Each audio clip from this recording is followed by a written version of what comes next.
بے شک اللہ پاک اپنے بندوں سے بہت پیار کرتا ہے۔ وہ تمہاری مرضی بھی جانتا ہے اور تمہاری دعاؤں سے بخوبی واقف بھی ہے۔ جو دعائیں تم اپنے رب سے رو رو کر مانگتے ہو، وہ رب جانتا ہے۔ جس چیز کے لیے تم تڑپ رہے ہوتے ہو، جس کی شدت نے تمہیں توڑ دیا ہوتا ہے، وہ تمہیں بہترین سے نوازے گا۔ جو تم نہیں جانتے وہ جانتا ہے۔ وہ رب جانتا ہے آگے کیا ہونا ہے، اس لیے وہ بہترین لکھاری ہے۔ اپنی زندگی کو تشکر سے جوڑ کر دعائیں مانگیں، اور دعا کبھی رد نہیں ہوتی۔ بے فکر رہیں، یہ وقت بھی گزر جائے گا اور تمہاری دعا، صبر، انتظار رائگاں نہیں جائے گا۔ دعائیں رد نہیں ہوتی، اس بات پر یقین رکھو۔ ہر دعا، ہر تمنا، ہر فریاد سنی جاتی ہے، لیکن ہر دعا کے جواب مختلف طریقوں سے دیے جاتے ہیں۔ بس اپنی دعاؤں پر یقین رکھیں۔ وہ رحمان ہے، رد نہیں کرتا۔ رد کرنا اس کی شان کے خلاف ہے۔ اللہ ہم سب کی دعاؤں کو قبول کرتا ہے، بس قبولیت کے انداز مختلف ہوتے ہیں۔ صبر کرنے سے اللہ رب العزت وہ بھی دیتا ہے جس کی امید نہیں ہوتی، اور مانگنے سے وہ بھی مل جاتا ہے جس کی امید ختم ہو جاتی ہے۔ بے شک اللہ رب العزت صابرین کے ساتھ ہے، اور وہ دعاؤں کو رد کرنے والا نہیں۔ مجبور و بے نوا کی فریادیں اس کے سوا کون سنتا ہے؟ وہ فرماتا ہے کہ کس کی پکار کو، وہ فرماتا ہے کہ مجھے یاد کرو، مجھے پکارو، میں تمہاری پکار کا جواب دوں گا۔ قبولیت کے یقین کے ساتھ دعا کریں، یعنی اللہ سنتا ہے، وہ ضرور سنے گا۔ بغیر ہچکچاہٹ کے دعا کریں۔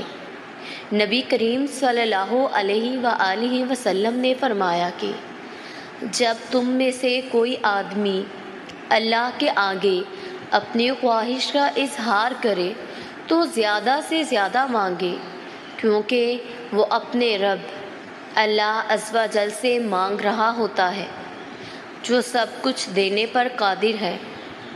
خشوع خضوع اور عاجزی سے مانگے، گریہ زاری سے رو رو کر مانگے، جیسے ایک بچہ رو کر اپنی بات منواتا ہے۔ تکرار اور اصرار سے مانگے۔ آپ صلی اللہ علیہ وآلہ وسلم ایک دعا کو 3 بار مانگا کرتے تھے۔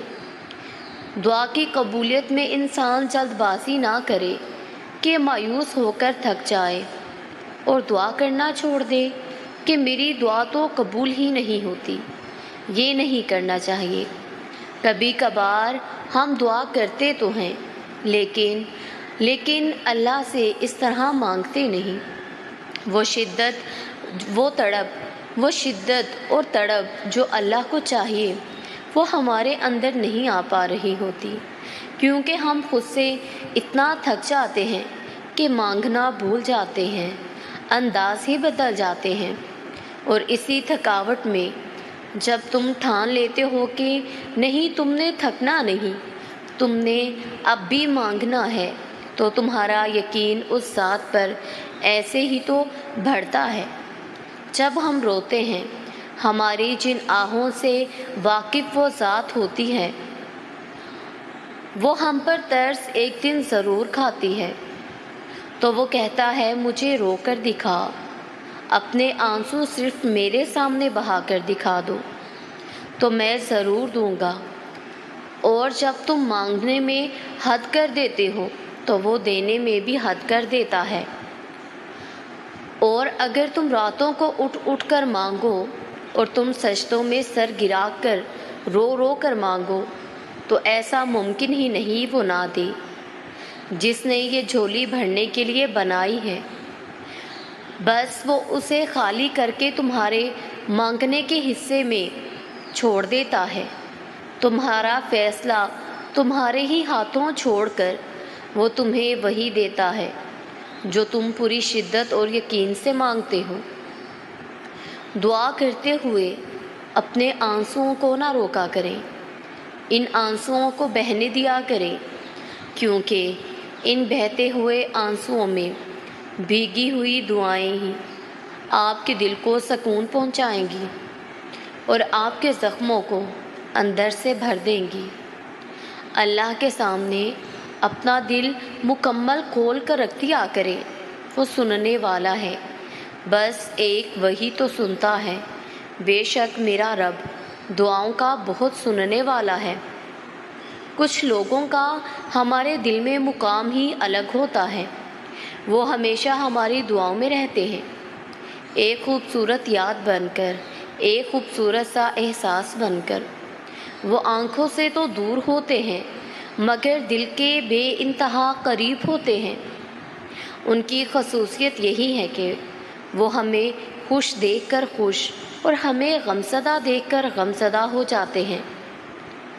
جب نہ ملنے کا خوف ستانے لگے تو یقین سے دعائیں مانگنا، جب صبر نہ آ رہا ہو تو جائے نماز پر بیٹھ کر خوب رو لینا، جب ہمت ہار ماننے لگے نا تب سجدوں میں اس سے ڈھیر ساری باتیں کر لینا، جب دل کو سکون نہ پہنچ رہا ہو تو نماز پڑھ لینا، جب انتظار کرنا مشکل ہو جائے تو صبر سے اس کے معجزے کا انتظار کرنا۔ بے شک وہ ہمارے دلوں کا حال جاننے والا ہے۔ دعائیں محبت ہوتی ہیں، موتی ہوتی ہیں، آپ چاہے برے ہوں یا اچھے، مگر اپنا اخلاق ہمیشہ بہترین رکھیں کہ لوگ آپ کو اپنی دعاؤں میں یاد رکھیں۔ یاد رکھیں کوئی بھی انسان پرفیکٹ نہیں ہوتا، اس کی کوئی عادت اچھی ہے اور کوئی بری بھی ضرور ہوگی، مگر اپنے فعل سے کسی کا دل مت دکھائیں کہ وہ آپ کو یاد کرے تو اس کی آنکھیں بھر آئیں، بلکہ اپنا اخلاق ایسا رکھیں کہ کوئی آپ کا ذکر کرے تو ہمیشہ دعائیں دیں، خوشیاں بانٹیں، خوشیاں سمیٹیں، روح کو شاد، قلب کو آباد رکھیں۔